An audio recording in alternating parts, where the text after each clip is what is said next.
تەڤی ڕەوشە ئەوارتە یاکو هەرێما باکوور و ڕۆژهەڵاتی سووریایê têre derbas dibe sazî û desteyên rêveberiya Xweser ji bo misogerkirina ewlehî û başkirina rewşa herêmê di nava tevgerê de ne. Şaredariya gel a bajarê Qamişlo di nava xebatên xwe de kolan û taxên bajêr paqij dike.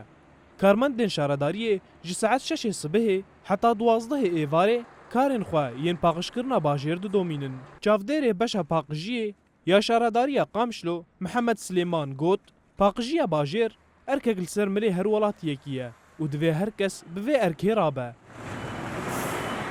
مثل ما تعرفوا انه بقسم النظافه قسم حساس بالبلد. بەشە پاقژیە تایبەتمەندیەکەوە هەیە جبەر ku şaristaniya welatê me di daxuya kirin û di berûyê bajêr. Karmendên paqijiyê ji saet 6 sibehê dest bi karê xwe dikin ta saet 12 êvarê. Karmend weke gropan li seranserî bajêr tên belav kirin. Piştîroxîna rejîma Esed bajarê me berferehtir bû û karê me jî girantir bû. Cihê ku rejîm têde bûn zêdetirî 12 salan nehatiye paqajkirin. Gelek qirêjî û nexweşî lê belav bûne. Em bihêvîne welatî bi me re bibin alîkar û paqijiyê li welatê xwe belav bikin. ونتمنى انه نكون ايد واحده مشان نعطي جماليه لهالبلد.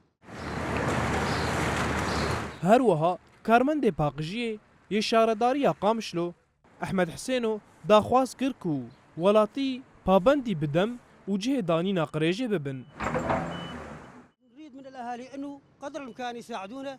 Em ji welatiyan daxwaz dikin ku bi me re bibin alîkar û qirêjê li cihê wê yê ku hatiye diyarkirin deynin her taxek dem û cihê wê yê paqijiyê diyarin. Em ji welatiyan daxwaz dikin ku li gorî dem û cih qirêjê derbixin. Her wiha daxwaza me ji welatiyan ew e ku rêzê ji karmendên paqijiyê re bigirin ji ber ku em ji bo wan kar dikin û diwestin. Tişta herî giring ew e ku welatî pabendî cih û demijmêrên derxistina saetên paqijiyê bibin. كب النظافه لازم بهالوقت هذا انت تكب نظافتك مو تكبها باي وقت. Di wextekî de ku herêma Bakur û Rojhilatê Sûriyê di rewşeke taybet re derbas dibe. Şaredariyên herêmê bi hemû derfetên xwe xizmetê pêşkêşî welatiyan dikin û karên xwe yên cûr bi cûr dimeşînin.